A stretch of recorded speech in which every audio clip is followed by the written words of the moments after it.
Hello नमस्कार दोस्तों, स्वागत है आपका हमारे यूट्यूब चैनल पर। दोस्तों, आज आपके लिए हम एक बहुत ही इम्पोर्टेंट सूचना और नोटिफिकेशन लेकर के आए हैं जो कि यूपी गवर्नमेंट के द्वारा जारी किया गया है। उसके बारे में आज डिस्कशन करेंगे कि यूपी पीईटी क्या होता है, यूपी ट्रिपल एससी के द्वारा जो कंडक्ट किया जाता है वो क्या होता है। देखिए दोस्तों, हमारा हेडिंग ही है यूपी ट्रिपल एससी पीईटी क्या है। सबसे पहले तो ये जानेंगे कि ये है क्या, किसके लिए है और क्या योग्यता है। सभी चीजों को हम विस्तार में जानेंगे एक एक करके। तो आइए एकदम चलते हैं, डिस्कशन करते हैं। देखिए दोस्तों, ये क्या है यूपी ट्रिपल एससी पीईटी क्या है। तो सबसे पहले तो आप जान लीजिए कि वहाँ जो यूपी ट्रिपल एससी एक बोर्ड है। जैसे बिहार में बिहार एसएससी है, वैसे ही यूपी में यूपी ट्रिपल एससी एक बोर्ड है।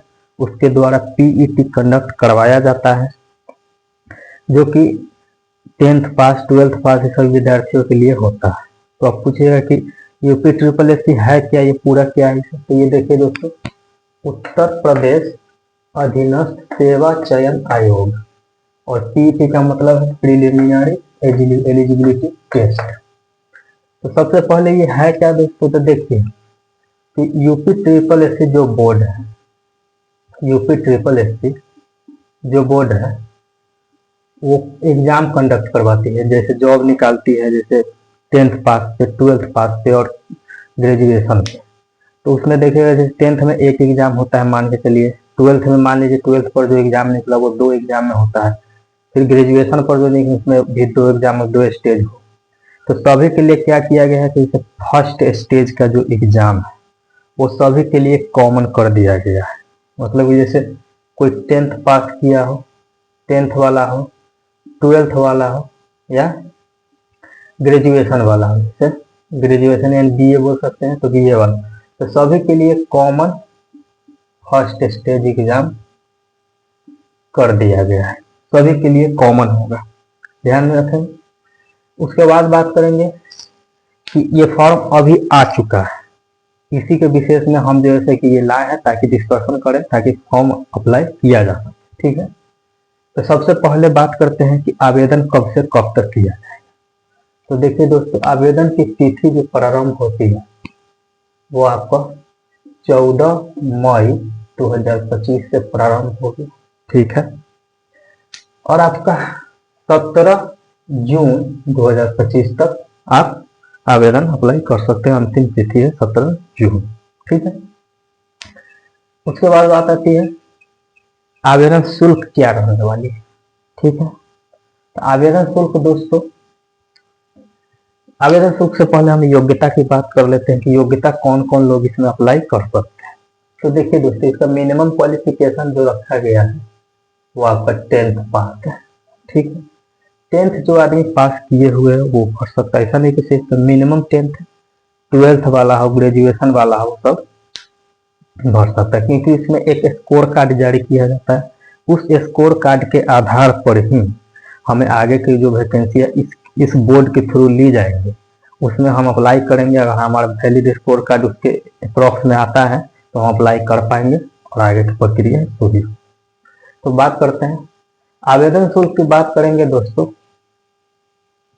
तो जनरल के लिए और बीसी के लिए 185 रुपए है, एससी और एसटी के लिए 95 रुपए है, पीडब्ल्यूडी के लिए 25 रुपए, पीडब्ल्यूडी यानी फिजिकली डिसेबल। उसके बाद बात करते हैं कि परीक्षा का प्रारूप क्या रहने वाला है, किस प्रकार से परीक्षा लिया जाए, कितने नंबर का होगा, क्या कैसे रहने वाला है नंबरिंग का सिस्टम। तो देखिए, परीक्षा के प्रारूप के बारे में बात करेंगे दोस्तों। तो सबसे पहले आप जान लीजिए कि ये तो एमसीक्यू बेस्ड क्वेश्चन होगा, यानी कि क्वेश्चन और 4 ऑप्शन होंगे, एमसीक्यू बेस्ड क्वेश्चन। कुल प्रश्नों की संख्या जो रहने वाली है वो 100 रहेंगे, 100 प्रश्न रहेंगे, और टोटल मार्क्स भी 100 रहेंगे, यानी कि एक प्रश्न 1 मार्क्स का होगा। ठीक है, उसके बाद बात करें दोस्तों, सबसे हमारे लिए अब जरूरी हो जाता है ये सब चीज जाने के बाद आखिर सिलेबस क्या रहने वाला। तो इसी वीडियो में हम सिलेबस भी डिस्कस करेंगे, सिलेबस अपना क्या रहने वाला। तो देखिए दोस्तों, सिलेबस में बात करें तो इसमें एकदम पॉइंट्स वाइज हम बना दिए हैं, सिलेबस आप पूरा देख सकते हैं। देखिए, सामान्य अध्ययन यानी जिसको हम लोग जीके कहते हैं नॉर्मल भाषा में, सामान्य अध्ययन के 35 प्रश्न रहने वाले हैं। ठीक है, ये अच्छा भाई वेटेज लेकर चलता है। फिर आप अगर सामान्य विज्ञान की बात करेंगे तो 5 प्रश्न रहेंगे इससे।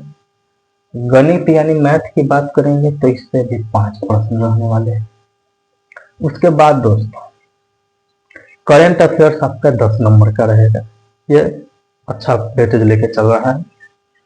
Reasoning 5 question, Hindi 5 question, English 5 question और हिंदी गद्यांश होता है दोस्तों, इसमें रहेगा एक हिंदी गद्यांश रहेगा, पैराग्राफ दिया रहेगा, उसको पढ़ करके और आपको आंसर देना रहेगा, उसी को हिंदी गद्यांश है दोस्तों, ये आपको 10 नंबर का रहेगा।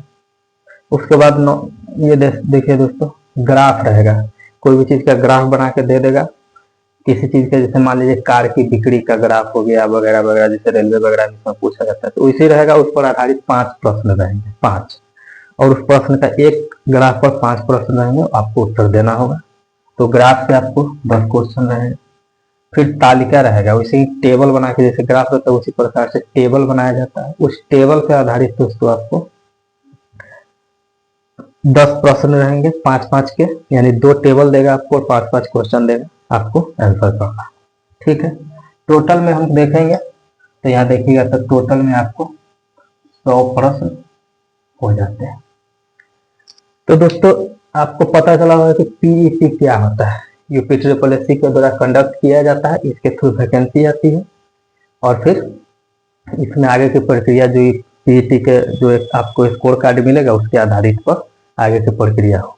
अगर इससे रिलेटेड आपको और भी डीप जानकारी चाहिए, जैसे सिलेबस में भी एकदम पूरा कन्फाइन जानकारी वगैरह, तो आप हमको कमेंट कर देंगे वीडियो में, तो हम इसके ऊपर भी एक वीडियो पूरी तरह से और डिटेल में, जैसे सिलेबस का एकदम डिटेल वीडियो हम बना करके ले आएंगे। तो तब तक के लिए धन्यवाद दोस्तों।